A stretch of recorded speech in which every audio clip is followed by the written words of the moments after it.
Halo Historians, balik lagi bersama gue Ishak di Jejak History. Gue yakin lo pada udah ngerti kalau polusi tuh adalah masalah besar buat banyak kota dan bahkan banyak negara. Soalnya kita tahu lah ya, polusi ini emang punya dampak sama kesehatan, lingkungan hidup, dan juga global warming yang tentunya penting bagi kelangsungan hidup manusia. Nah, yang jadi masalahnya adalah ada beberapa negara di bumi ini yang polusinya tuh udah gak masuk di akal banget dan ngebahayain orang-orang dan lingkungan di dalamnya. Padahal mah 5 negara ini punya keindahan tersendiri loh. Yang jadi pertanyaannya adalah, lo pada tahu gak sih negara-negaranya apa aja dan kenapa mereka bisa dibilang kotor walaupun indah? Well, gak usah lama-lama lagi, tontonin videonya sampai habis dan inilah Jejak History.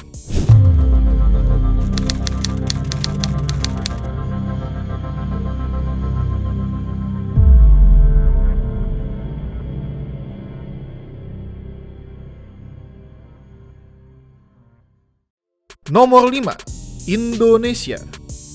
Well, udah pastilah ya, kalau ngebahas negara indah tapi ada kotor-kotornya, kita perlu ngebahas negara kita sendiri, yaitu Indonesia. Soalnya jelas banget Ibu Pertiwi ini punya keindahan alam yang tak terbatas. Dari pantai, hutan, pegunungan, dan lokasi-lokasi lainnya. Sayangnya tanah air tercinta kita ini memang punya masalah besar terkait lingkungan hidup yang kotor dan juga polusi. Emang bener gak semua kota dan daerah di Indonesia itu kotor. Dan kita memang bakal lebih sering lihat kondisi kotor dan berpolusi di kota-kota besar seperti Jabodetabek dan daerah dengan padat penduduk seperti Jawa. Nah, salah satu faktor yang ngebikin daerah-daerah tadi bisa dibilang kotor adalah karena penduduk yang sangat padat. Buat fakta aja nih ya, lebih dari 50% penduduk Indonesia tinggal di Jawa. Dan di Jabodetabek sendiri ada sekitar 31 juta orang.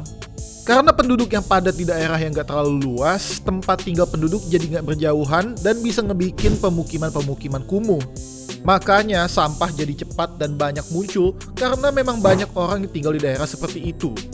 Mencari atau membuat tempat untuk mengumpulkan dan membuang sampah juga susah karena daerahnya sudah terlalu padat dengan bangunan dan pemukiman.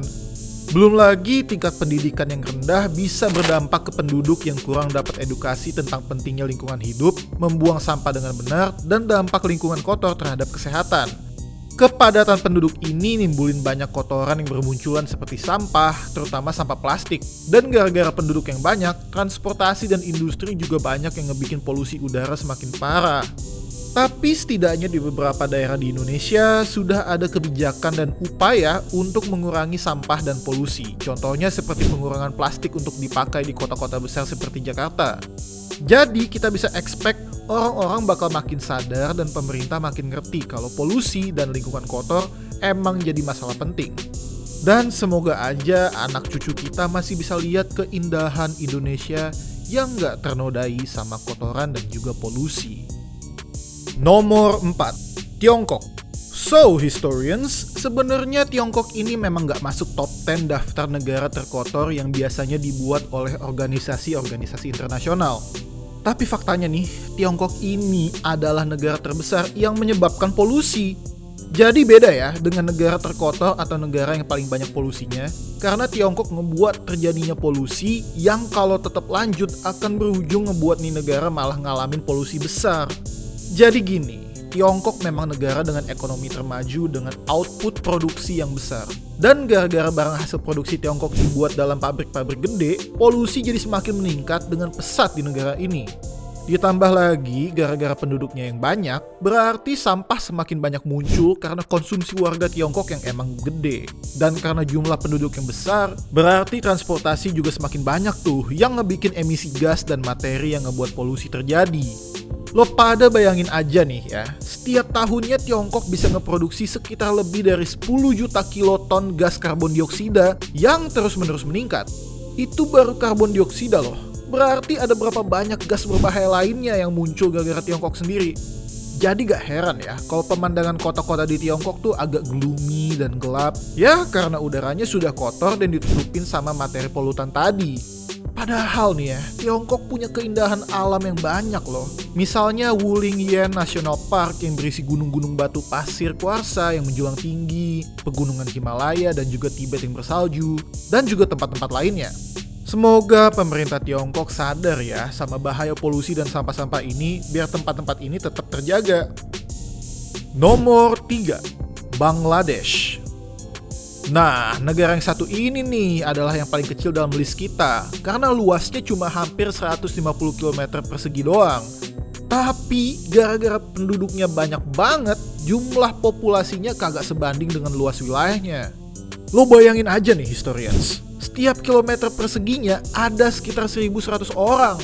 Aduh, gak kebayang dah gue padatnya gimana. Well, kepadatan penduduk inilah yang berdampak banget terhadap kebersihan Bangladesh dan juga permasalahan polusi yang nih negara lagi alamin. Nih ya, gue ambil contoh dari data IQ Air, perusahaan yang ngeriset polusi udara di dunia.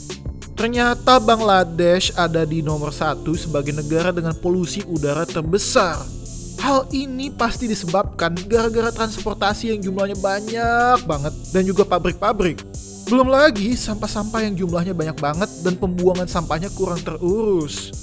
Gara-gara sampah yang gak kekontrol ini, daerah-daerah kumuh dan tempat pembuangan sampah di Bangladesh jadi sarang penyakit. Beberapa di antaranya adalah masalah pernapasan dan juga malaria. Terus, akibat lingkungan hidup dan sanitasi yang buruk, angka kematian bayi juga meningkat karena gaya hidup keluarga yang kurang bersih. Dan pada kenyataannya, memang Bangladesh kesusahan buat ngurusin permasalahan ini karena kurang sumber daya dan kemampuan buat ngontrol sampah. Bayangin aja nih ya, di Dhaka, ibu kota Bangladesh, cuma sekitar 37% sampah yang bisa dikontrol oleh pemerintah setempat. Terus 63%-nya ya dibuang secara sembarangan. Kalau masalah sampah dan polusi lainnya gak bisa dikontrol sama Bangladesh, bisa-bisa keindahan alam negara ini, contohnya seperti pantai Cox's Bazar yang merupakan pantai terpanjang di dunia, bisa rusak gara-gara ulah manusia. Yuk kita berharap supaya negara-negara ini dan penduduknya sadar atas pentingnya kebersihan dan lingkungan mereka. Sama juga nih buat kita-kita biar lebih sadar akan kebersihan dan ngejaga lingkungan hidup. Well, kira-kira ada hal menarik lain gak di dunia ini yang pengen kalian request untuk dibahas? Tulis komentar kalian di bawah ya. Tapi ingat, klik subscribe kalau kalian suka video ini dan tungguin video-video menarik lainnya.